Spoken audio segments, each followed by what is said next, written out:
please take me and Simon off the screen. Yeah. And just leave it on Rima because we want to focus on Rima. So if you can do that, I don't know if technically. For English as not as your main language, you speak incredible English to it. Better than That's good. better. Better than Simon. Better than me. What's one thing people would be surprised to know about you? That's a really hard question. We're getting into the details today. I hate it. Beyond the spotlight and stage, I'm just Rima. Your type of music is the stuff that my mum would love to listen to. I sent her some of your stuff and she was like, so sweet. And then she just has broken English. So This is the Salt Podcast. The Salt Podcast. Let's pick up the Bible, let's read, let's pray. Because that's what Jesus called me to do. The Lord makes you that salt of the earth. We need Christians to share the truth. Preserve the world for Christ. May this podcast be a beacon of light. This is the Salt Podcast. Welcome to the Salt Podcast. I'm George Iskander, and joining me is my incredibly good-looking and incredibly single co-host, Simon Thomas Gilto. again. Today on the Salt Podcast, we're joined by Lebanese pop star with roots in Africa and a celebrated career in the Middle East, and now a powerful story of faith in Jesus. Rima's journey is nothing short of remarkable. She's not only known for her beautiful voice and chart-topping Arabic songs, but also for standing firm in her Christian faith while navigating the highs and lows of success. Now living in Saudi Arabia, Rima is raising her daughter alongside her husband while continuing to shine as both an artist and a woman of faith. Joining us all the way from Saudi Arabia, please welcome Rima Yussef. We're so happy for you to join us today. Hi, George. Hi, Simon. Hello. I'm so blessed to be on the Salt Podcast today. Thank you for having me. Thank you for joining us. It's lovely to connect with you. And actually, first off, I'd like to say that the way we kind of crossed paths, I realized on Instagram that you were liking a few of our clips. So I wanted to ask you, how did you come across our clips and what were your thoughts about the kind of content we were putting out? Yeah, I actually came across your podcast when I watched a full episode of Bishop Marmari. And he's been such a big inspiration for me and my family. Honestly, we love him. And I never expected to be invited to the same podcast. It feels like a calling for me to be here. That's awesome. That's awesome. Once I reached out to you and I realized you had a beautiful story, we definitely thought we'd love to have you on because we love, on our platform, we love to have people that emulate what it means to be the salt of the earth. So we really see that in you, and that's why we're really glad we've got you on the show. Exactly what George said. Thank you so much for having me. Yeah, it was very well said, George. So we're going to hop straight into it, Rima. We can't wait to have you on board. So we usually start off with different questions, but for this time around, we're going to ask a few rapid fire questions, so you can answer it any which way you like. Okay. We're going to start off just whatever comes to your mind, say it. Okay. So what's the first word that comes to your mind when you hear the word Jesus? Perfect love. Love. Beautiful. Very well said. What's your favorite hymn right now? Oceans by Hillsong. Beautiful. Hopefully we could hear it later. What's a Bible verse that gives you the most comfort? I can do all things through Christ who strengthens me. Beautiful. What's the hardest habit that you had to break? Well, scrolling on Instagram for hours. This can guy too. relate. This guy Me? too. Okay. Not me. I'm too busy. What's one thing people would be surprised to know about you? Well, I'm nearsighted and I never wear my glasses. Oh wow, we're getting into the details today. I hate it.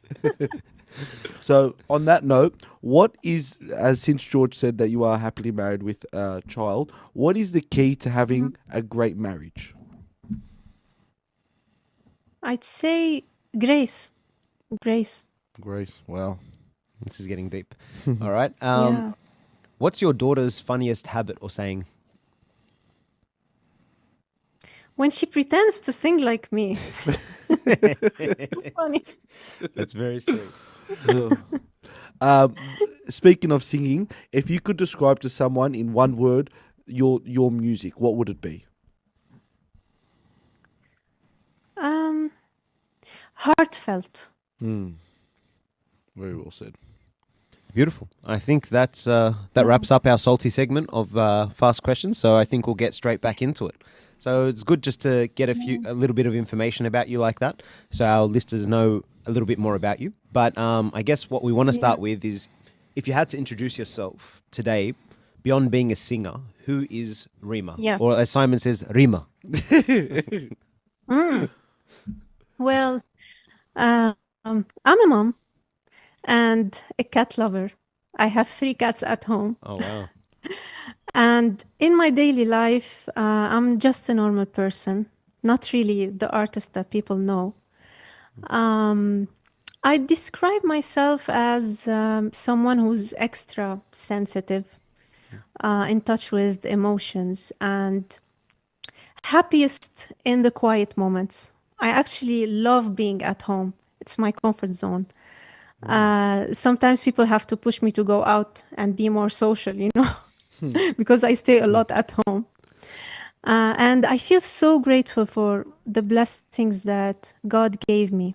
A beautiful voice, a little family of 3 that I treasure, and most importantly, a good heart that I know will never change. So, beyond the spotlight and stage, I'm just Rima, and I'm much more simple than what people think. That's amazing. So you mentioned that you like to stay at home and you like the quiet. Yeah. How does that compare when you're on a stage performing? Like, what's the difference? Well, when I'm at home, I don't feel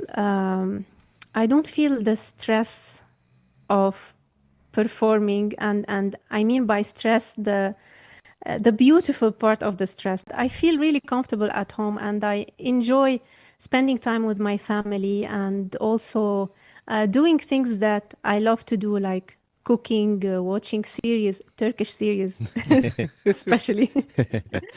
Yeah, so I think that's the difference, that there's no stress at all. The good or the bad stress, both. Very well said. Well, on that point, since you like to be at home more and you don't like to be in the spotlight or anything, what does being closer to God and your faith mean to you now that you're focused on more on being a mum and being a great wife? What does that look like in your day-to-day life? That's a deep one. To me, God is feeling the presence of peace in your life. If you have faith in God, you can be standing in the middle of chaos without even shaking, and still feel blessings coming your way at all times, the good and the bad. On the other hand, whenever you feel that you're always distracted, angry, having bad thoughts, you know that isn't from God. So God is peace, love, and joy. And that's what the world is so desperate for today, especially in the middle of wars and suffering. And let's be honest, the planet is not okay. And people are not okay. I mean, how can we live in a world where people will cry their hearts out at a singer's concert, but turn away from the image of a starving child in Gaza dying without food? I mean, I just can't get it. It shows how upside down our priorities have become. I mean, everybody thinks we are still living in the era of peace and grace. I mean, we're not, right? We're very But blessed here's to the be. truth. We're very blessed to be a little bit removed from the reality, the harsh realities of the world. I was just thinking about that. Looking at my kids and the security and safety that we live in. It's unbelievable to think that some people don't know if they're going to wake up the next morning, if they're going to have food the next morning. It's unbelievable. Exactly. This is how much we should be thankful every day we wake up. And we should be thankful for everything we have, because we might not have it tomorrow. So on that point, I want to talk a little bit about, you being a Christian in a predominantly Arab Muslim Islamic focused environment. What's that Yeah. like? What was it like for you in terms of day-to-day life, but also growing up? What was that like being a Christian in the Middle East? For me today, it's definitely not easy as a Christian family here. We miss church life deeply, and as a mom, I sometimes worry about Ayla, my daughter, not having access to the sacraments the way I did growing up. But I also believe that God places us exactly where we're meant to be, even if it feels like a desert season. So for now, we make faith part of our home. We watch Mass on TV. We pray together as a family. And we pray the rosary with our daughter every day. And whenever we travel, we make sure to attend church and receive communion. And I believe that the weapons God gave us, praying the rosary and reading the Bible, are already enough to keep us close to Him wherever we go. Do you feel as though the struggle you had nearly as many struggles when you were younger compared to what your daughter has now, or were there not that many struggles when you were growing up? You mean in my when I was younger, in my teenage when you were younger. years? You mean? You know, I think that in my teenage years, I didn't really experience the typical things most teenagers do. At that stage, I was so focused on my dream of becoming a singer and on the artistic side of life, which made me a pretty calm teenager. While a lot of my friends were discovering nightlife, going out to clubs, or just spending hours hanging out with friends, I was chasing stages. I spent a lot of my evenings and weekends performing, sometimes in front of large crowds, and then coming home to face the reality of schoolwork waiting for me. So I remember nights where I had to memorize a list of new songs for an upcoming performance, while also trying to prepare for an exam the next day. And I used to drink jars of coffee just to stay awake and keep up. It was really hard to balance. And there were definitely moments where I felt exhausted or even questioned if I could handle it. But at the same time, it gave me a sense of purpose and direction that a lot of people my age didn't have. So, Rima, tell us a little bit about your early childhood and family life, and where did you grow up? Yeah. Well, I lived in Africa until I was about 4 years of age, and French was actually my very first language. Then we moved to Lebanon, and that's where most of my memories come from. And it was an interesting transition because I had to adapt to a new culture and a new language at such a young age. I still remember how my cousins would teach me to speak Arabic, and in return, I would teach them some French words. It became this little fun exchange that made learning exciting for all of us. And on a spiritual level, I learned to pray before bed and to read the Bible at home. I definitely had a good Christian base, but as time went on, things started to shift a little. And my parents didn't really keep up those practices in a consistent way. For example, going to church on Sundays became more optional. Sometimes we went, sometimes we didn't.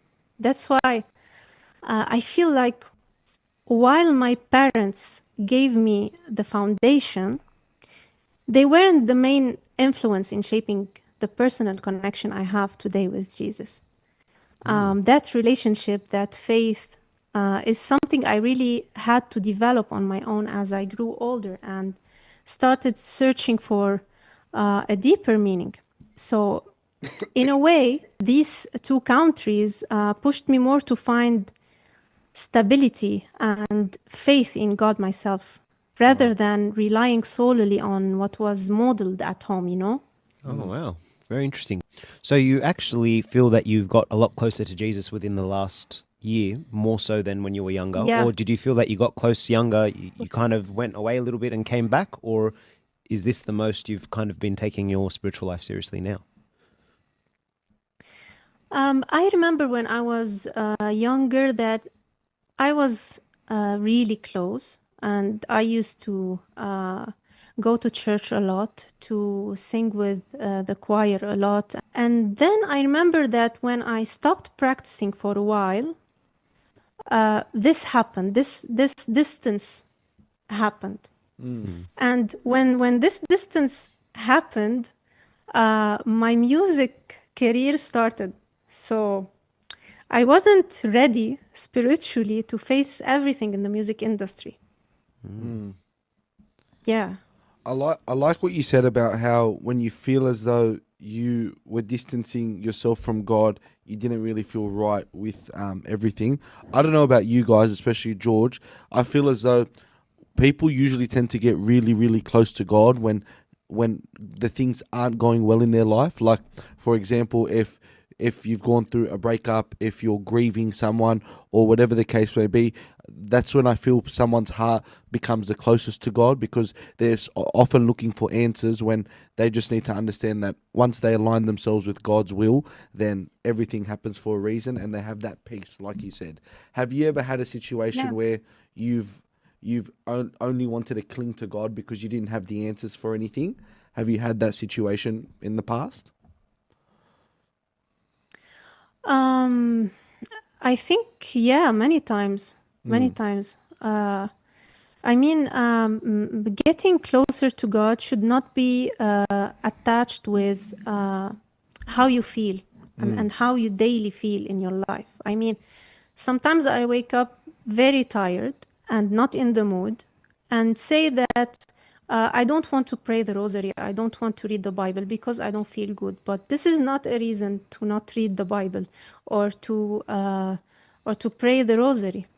So as you said, we sometimes reach to God when we need Him, but we have to reach them at all times, even when we are happy and even when everything is good in our life. That's what I believe in. 100%. Very well said. I think you mentioned to me before that when you were younger, you actually lost a sibling. Can you tell us a little bit about that and how that affected you? Because, I mean, some people, when they grieve or have such a big loss, they can actually be angry from God and turn away from God, and some people can cling to God more. So can you tell us a little bit about what happened and how you dealt with it? Yeah, before I was even born, my family went through this life-changing tragedy of losing my brother. He was only 3 years old when he passed away in a car accident in Africa. And that loss really left a permanent mark on my parents' lives. And I was born after his passing, so I never met him, just in pictures. But in a way, I grew up in the shadow of that grief, you know? Even though my parents did everything they could to protect us, to give us love, and to try to keep the home balanced, I could always feel the weight of that pain. I mean, as a child, it's really hard to process something like that. You don't always have the words for it, but you sense it, right? Yeah, of course. So I remember feeling the heaviness in the house, the sadness in their faces, and the quiet moments that spoke louder than words. My mom, especially, she was never quite the same after the loss. She became emotionally and spiritually broken in many ways, and it was heartbreaking to witness that as her child. I always wished she could have been in a better place mentally and spiritually, that she could have found healing or peace, but at the same time, I could never blame her for not being able to handle such a huge loss. It was just too much for her at the time. Yeah, it's Yeah. very, very, very tough. Did you have any other siblings, or was it just you? Yes, I have an older sister. She was the first child. Then came my brother, and and me, the last. So I guess I want to touch now on the fact that you were raised in Africa and also Lebanon, which are two very unstable countries. So what was that like? Was there real fear of something like, right now we're talking about Gaza, what's happening in Gaza and around the world. Was there a feeling of instability at some points when you're growing up in Lebanon, or was it fairly safe, or did you ever, and also in Africa? As you said, these are two very unstable countries, and in both countries there's problems. I mean, in Africa back then, my parents used to tell me stories about how they lived there. It was really a hard life for them. And I remember my mom telling me stories about how it took her 6 hours, for example, in car to arrive to the hospital just for a normal pregnancy checkup, I mean, life in general was hard there. You've had a very tough childhood, but one that's also brought you a lot of virtues. I could tell because you've become so much more understanding in your perspective, so much more forgiving and loving, and you approach that now with your family. Now we'll leave that journey to the side for a bit. Let's get into now your music career, because the listeners are very intrigued on what happened. So can you let us know, how did your music journey begin? Was it something you always knew you wanted? Did you just have a good voice, or was it just all these opportunities at once? Actually, my singing talent was discovered at a very young age at home. My dad was a musician and a pianist, so music was always part of the atmosphere in our house. I still remember one specific moment that really stands out. When my dad was doing rehearsals on the piano with a choir, and I was the little child who kept jumping in between them, correcting their singing and joining in. Oh, wow. It was funny at the time, but it also made my dad realize that I had a natural gift. And after that, my dad decided to take me to music school, where I started training my voice with a vocal coach and learning techniques and building discipline. It wasn't just about singing anymore. It was about developing the confidence and presence to perform live on stage.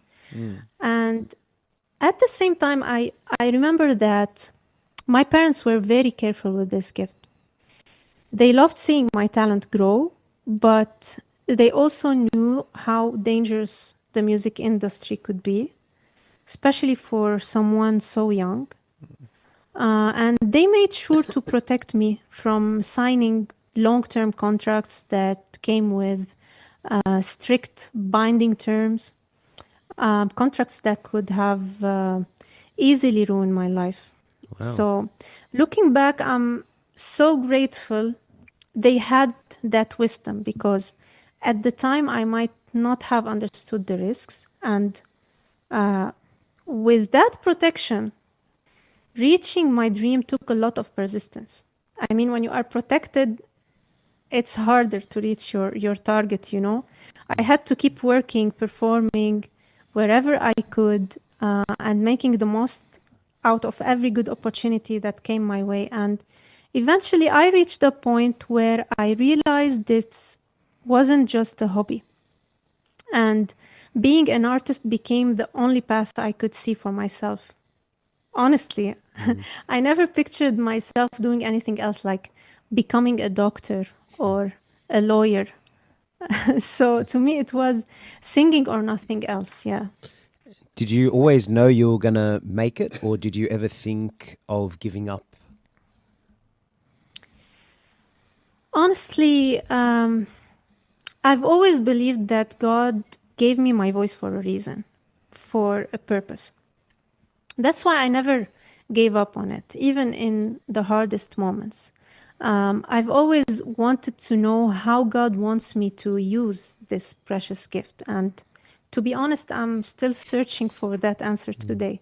In the beginning, after each song release, I used to wonder why a track didn't work out. I think I worked so hard on this. Why isn't this song reaching people? Why aren't you helping me?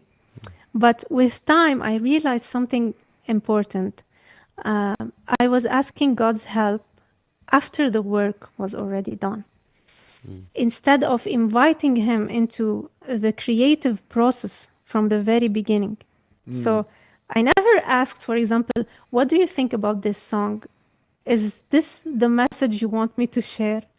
I was just creating what I thought was right and what I thought people would want, and then hoping God would bless it afterwards. And uh, in today's music industry, most tracks are very commercial, designed to fit trends and to please the audience. And I went through that too, writing and recording songs just to match what people might want to hear, but eventually realized that if I'm truly using the voice God gave me, it cannot be just about trends. It has to start with Him. So now I try to put God at the center before the first word is written or the first note is played, because when He guides the process, it's not just a song anymore. It's a message, it's a piece of purpose. And that shift completely changed how I see music, by the way. And honestly, it changed me as a person too, not just my music and how I see my career. Rima, I love your point of view and I love your framing of that. It's really lovely to see that. Yeah. I mean, I in my own life and in my I'm involved in business predominantly, and I always Yeah. realize that you can work so hard and think, and everything on paper makes sense that it's going to be successful, and if God doesn't bless it, it's not going to be successful. And then Exactly. it's not. So I think for me, what I find is not one drop of success comes unless it's from God. I really truly believe that, because you can work as hard as you can and it could just all be for nothing, or God can bless and you don't even have to work that hard, and if God wants to bless, He'll bless and multiply and grow. So definitely a beautiful Definitely. perspective. You mentioned earlier that you were involved in choir and a lot growing up. Do you think music also was one of the reasons why you developed your relationship with God, like through hymns and praise and being in the choir? Or did you just like doing that because you were good at it because of, your lovely voice? No, of course, doing that was getting me closer to God, and actually, when I stopped doing that, I felt that I'm a bit far from God. I think what I was doing in the church and how I used to sing with the choir, all these were some kind of protection for me. But I didn't realize it. Then I stopped doing it and started to go more into the music industry and the world and what the world wants from a singer nowadays, and started to shift from singing hymns to singing pop songs and dance songs and what people want to hear, simply. Did you find yourself that? Do you find that because thank God, your, I wouldn't say your purpose, but your talent that God's given you. Do you find that balancing your ambition for success and wanting to have a relationship with God, can they be in line with each other, or are they always going to clash? Because at one point you're trying to please the world, like you said, but at the other point when you're trying to please God, you find that there's usually a rift. So how can one balance the idea of their ambition on wanting to focus on their goals and also wanting to focus on their relationship with God? After what I experienced in my career, both cannot go together. I always thought when I was young that I could balance both together, and I could do my music at the same time, be a good person, and not get distracted with everything I see in the music industry. It was really hard to keep that connection with God. And I've reached the point where I felt that that feeling of desperation when you're chasing what you believe you deserve. So you go into every step with such high expectation, and you pour your heart into the music, the performances, the projects, and then you face disappointment after disappointment. And this cycle is exhausting, not just physically, but emotionally and spiritually. And when I signed with a label, by the way, I thought things would finally fall into place, but the reality was very different. I started feeling like just another product, part of the system where every artist is following the same strategies and patterns. It was no longer about my voice or my story. It was about fitting into a mold, you know. Even the interviews, by the way, that I did started to feel empty. I could tell when the interviewer wasn't really interested, and when it was just another task on their schedule. And in those moments, I felt invisible, like my worth wasn't being recognized. That's when I began falling into this trap of seeking approval and wanting people to validate me, you know, people pleasing, and trying to prove myself over and over. And I will tell you something that I remember very well, that I used to come back from performances crying. I would be up there giving everything I had, sharing my voice with all the emotions inside me. But then I'd look at the audience, and people were eating, drinking, chatting, or even asking me to just sing upbeat songs so they could dance as if I were a background playlist. Deep down, I always felt that this wasn't my place and that wasn't the audience I was meant for. And Jesus created me with so much more value than to stand there and feel like a product or like a CD people can just play and skip through, you know. So I realized he wouldn't want me to throw away my gift into an industry that doesn't truly value the soul of the artist anymore. And that was the hardest truth I had to face, because I thought at the beginning that I can balance both and be always on the right track. But it didn't feel that way, and it feels so hard to be in the music industry today. With that said, you said that you felt that maybe there would be a relief once you got a label, everything was going to start getting better. Yeah. It had the opposite effect. Did your label ever kind of try and force you to step outside boundaries in order to allow you to grow, like you said, to fit the mold or to, appeal to a larger audience? Were they, obviously, they didn't, I wouldn't assume they would care much about Christian values, but would they ever want you to be a little bit more compromising of your morals and be a little bit more, out there so you can grow faster? You know, over the years, I started reaching many of the things I had dreamed of: recording songs, writing and composing, shooting music videos, being in the spotlight, building a strong social media audience, and even influencing people through my music. On the outside, it looked like a series of successes, but the truth is, those very achievements also opened the door to the wrong circles. And as the saying goes, you know, bad company ruins good morals. And the deeper I went into the industry, the more I realized how much pressure there was to compromise. And some people around me even tried to create conflict in my personal life. They would suggest directly or indirectly that my marriage was holding me back, for example. That being a wife somehow made me less free. Imagine Wow, so hearing that toxic. from people who were supposed to be guiding your career, you know. It wasn't just about my work anymore. It was touching the most sacred part of my life, my family. And at the time, I thought I had everything under control. I thought I was strong enough to navigate it all. But then I came to a very humbling realization that I'm not smarter than Satan. And if I wasn't careful, I could lose everything that truly mattered. That's when I knew that I had to set boundaries and very clear ones.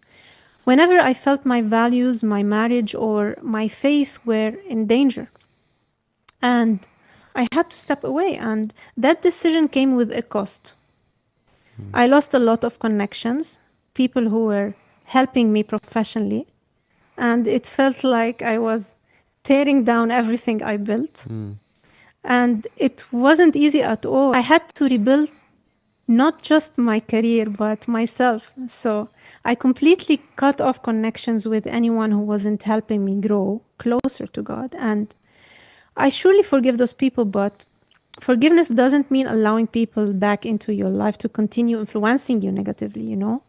So you have to cut the connection at the end. And for me, forgiveness meant letting go, but also protecting the path that God was putting me on. And what gave me the strength to stand firm was remembering that my values, my family, and my faith are worth far more than any spotlight, you know? Was there a time that you kind of hesitated with that and you thought you were really ambitious and you were even thinking, if I just do this, I'll get my goals? Or did you always have that grounding where you said, I'm not going to cross these lines? Or because I'm just imagining someone working so hard to get to a certain place and it's probably within your arm's reach to do it, but you just might need to compromise on a few things. So did that ever cross your mind because you wanted to get to a certain point? Yes, definitely. I think anyone who has stepped into the music industry has faced that temptation at some point.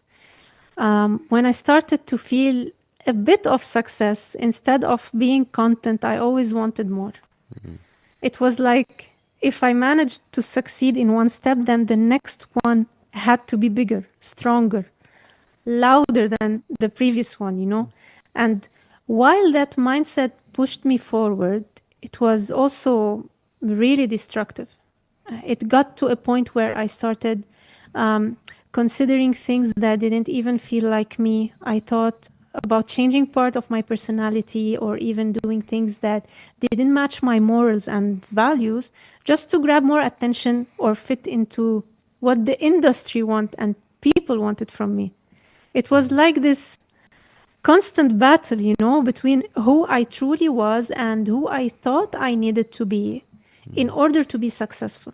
But the truth is, even when I achieved those milestones, the satisfaction never lasted. And every success gave me this quick rush of happiness, but then it faded. And the emptiness came back even stronger. And that cycle left me drained, really, because no matter how much I accomplished, it was never enough. It wasn't until I turned back to Jesus that I finally realized what I was missing. Rima, what was your original goal when you signed with the label? Like, in your music career, did you have an end goal, or what was the goal that you had? Yeah, I always wanted to record songs and to make music videos and to shoot music videos. So these are the small dreams that I have when I was a child and I couldn't do, you know. My family wasn't able to do all this investment, you know, on my career. So I always dreamed of these steps, and these steps were just dreams for me as a child. But when I reached these dreams and I did these steps, I always wanted even more than that. So these steps are now just normal and basic, and you start asking for more, you know, and it will never end. You will always want more. You will always want to go higher than the level you are. And this is destructive, really. Absolutely. So at what point did you say, well, actually, before I get to that, you said that obviously the music industry is very not the best. Can you tell us more about the kind of things you saw in the music industry, maybe from your own eyes or other colleagues in the same industry that you saw? What were for people that are outside the industry, what goes on in the music industry that is really bad? I mean, there's so many things, but what I'm sure of in the music industry is that it's not anymore innocent. The music industry isn't innocent anymore and doesn't want innocent people anymore in it. So you will have to compromise a lot of things to reach your target. And I used to dream to stand on big stages when I was young, by the way. And until that day, I always asked God, why am I not getting to this stage, to this big stage that this big star is on now? Then I realized that I will not get it. I will never get it if I didn't do the same thing that this artist does, or if I didn't compromise to achieve this goal. And I understood this reality late, I guess. Yeah. Is there any artist that you look up to that did it the right way, that got to a level that is where you want to be, that you think didn't compromise on their values? Honestly, not really. In my experience, it was actually the opposite. Because the artists I used to look up to before were pretty far from faith. So instead of finding inspiration there, it kind of pushed me to realize how important it is to stay grounded in my own faith and not get carried away by what I see in the industry. So it was totally the opposite for me. What do you think allowed you to hold on to your faith, and not go down the path that many other musicians went down? What caused you to kind of stick to the faith and stick to your morals and let go of that ambition for the sake of God?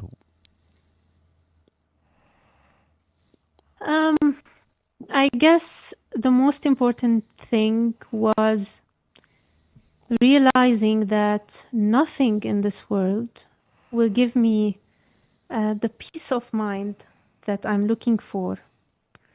No success, no fame, no money, nothing at all will ever give me this peace of mind. You know, when I was working on my music, I always felt that I always needed a break. I always needed some rest, and I didn't feel rest at all.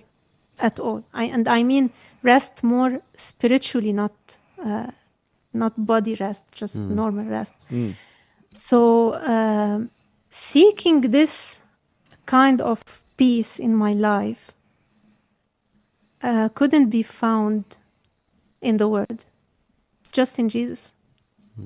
Do you believe that had you not had a strong faith growing up, or were you married before you got into your music career, or did that come later on? Yes, I got married before starting my music career, and my husband was really helping me with my music career. And by the way, he loves music and he sings also, and he loves acting. So we have the same vision. We had the same vision, me and my husband, and he helped me a lot reach my targets, and he saw all the things I went through. And by the way, he was a main person in getting me closer to God, because he always pushed me to keep praying, to do my daily rituals, and to pray always and never skip prayers or skip going to church when we were in Lebanon. And he told me to watch Marmari, by the way. He used to watch Marmari all the time. So he used to tell me, you should listen to Marmari, you should listen to all the episodes of Marmari, and everything will change. You will be okay, and you will feel much more peace in your life, and it will be okay. So he was a main person in my relationship now with Jesus. Good on you, Rudy. Such a good man, Yeah. Rudy. Rudy's the reason we have Rima Yussef on Blessed. the podcast. So, living in Saudi Arabia, tell us a little bit Yeah. about that, because you don't have a church. What's that like? I'm just trying to put myself in your shoes. If I was in that environment, it'd be really hard to kind of stay grounded and connected to Christ. without a physical church, because community and, having, the sacraments, like you mentioned, is very important. So how hard is that, and how do you navigate through that? Yeah, it's definitely not easy as a Christian family. We miss church life deeply, and that's honestly the hardest part for me as a mom as well, because I dream of Ayla growing up with the same church life I had back in Lebanon. But for now, since she's still a toddler, we teach her everything at home. She prays with us daily. We celebrate Christmas and Easter together, and whenever we travel, we take her to church. And she was, by the way, even baptized in Medjugorje, the place that you need to visit very soon, which was so amazing. special.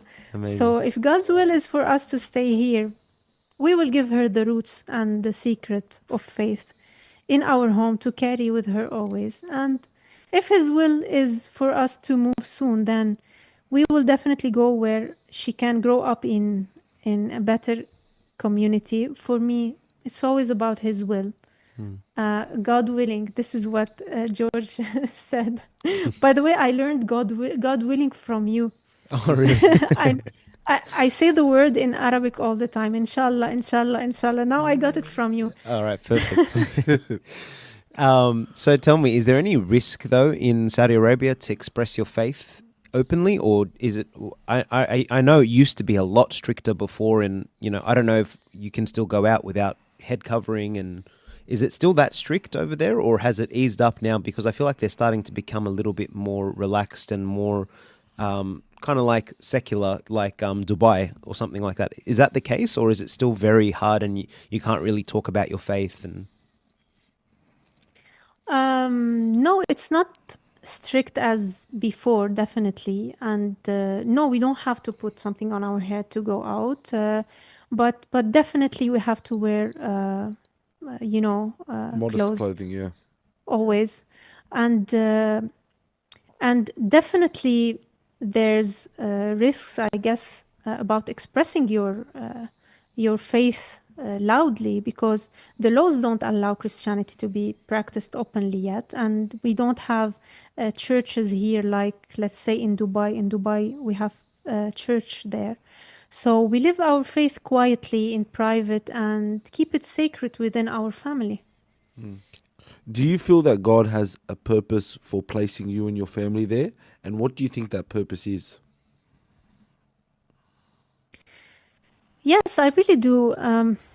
Every place has its pros and cons to me, but I can see God's purpose in our life here as well. For example, in this country, we found safety and stability for our daughter, and it's something we were struggling with back home in Lebanon. Also, we are blessed with reliable basics like electricity, good job opportunities, and good schools for her future. So even though living our faith privately is a challenge, I also thank God for the blessings and opportunities He's given us here. And I believe He's using this season for a purpose, even if we don't see the full picture yet. beautiful. So I want to talk about what's next for Rima Yussef. So right now you got out of your label. You said you've been working for the last 2 years to kind of rebuild yourself. What does it look like now for you and your career, and where do you take things? Well, ending my contract with the label changed a lot of how I see the music career. Today, what changed is that I'm free now. I'm a free artist. I work alone. I do my music alone. And I want my music to have purpose, to have something to give to people, and not just what people want to hear, but what I should be giving to people and what God wants me to give to those people. So how do you put music out without a label? Like, so you just work for yourself. You make a song. Do you just put it on YouTube or Spotify, and people who follow you before will just, how does it work? I don't know really how it works now that you don't have like a label pushing your music out. Yes, definitely, because I already have the base. I mean, my accounts, my own YouTube channel, and all the platforms that I used to release my songs on. So definitely, it's better for me now to keep doing my music alone and freely, and not feel that pressure that I was feeling. I would say that after listening to your story, you're definitely like, for as raw as you made it sound, you've definitely come a long way in the terms of your perspective and how your idea of wanting fame and everything that came with it shifted once you found your purpose with Jesus. Now, if you could speak directly to any young Christians around the world that are trying to maybe be in that phase that you were in years ago, where they're trying to chase that fame, trying to chase that success, what would you say to them? I'd say the spotlight is empty if you lose yourself in it. So don't get lost with everything you see, and don't think that whatever you see in the industry is good from the outside. I mean, if you dig inside, you will see different things. And use your gift to glorify God, not just yourself, because only He can give you peace that fame will never bring. Wow, that's very well said. If you could Yeah. speak to your younger self now, with all the wisdom and all the grace that you have now when you speak, what would you tell your younger self? Oh, I tell her, don't rush, don't chase after the world's approval, and trust God's timing and know that you are loved, even when you don't feel it. Just keep the faith. And on that note, what encouragement would Rima, the mother, give to families all around the world trying to keep Christ at the center of their homes no matter where they are? I'd say keep it simple. You don't need perfect routines. Just make space for Jesus in the everyday. Pray together, talk about Him openly, celebrate faith as a family. Even little habits create an atmosphere where His presence feels natural at home, you know? And most importantly, start your day right. I mean, instead of waking up and holding your phone first thing in the morning, just hold the rosary and pray and read in the Bible. This will help you start your day better and end it also better. That's beautiful. I think you have a really great gift that God gave you, and we spoke before the interview. I'd love to encourage you to bring out more Christian music, because I think it would be beautiful Yeah. to have more Christian music and more. I mean, music is such a powerful tool, and people want to listen to it as they, go to the gym, as they work out, as they go for walks.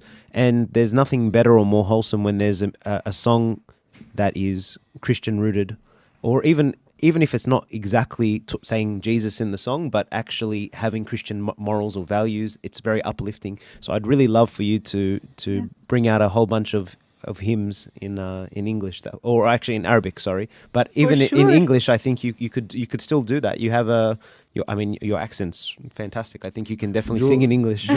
George has become her manager. you. So- Oh my God. Thank Yes, I you. have. So I didn't fail today in English. For English as not as your main language, you speak incredible English to it. Better than Yeah. That's good. I'll say better than Simon. better than me, but some days better than George as well. Happy to know, really. On that note, okay, we always ask our guests this question, and I know you're going to give a Yeah. great answer. Jesus calls us to be the salt of the earth, all of us. Yeah. What does being the salt mean to you, and how are you living that out in your own life? For me, being salt means bringing flavor and light into a world that often feels dark, you know? It's about living in a way that points people back to Jesus through everything you do in life.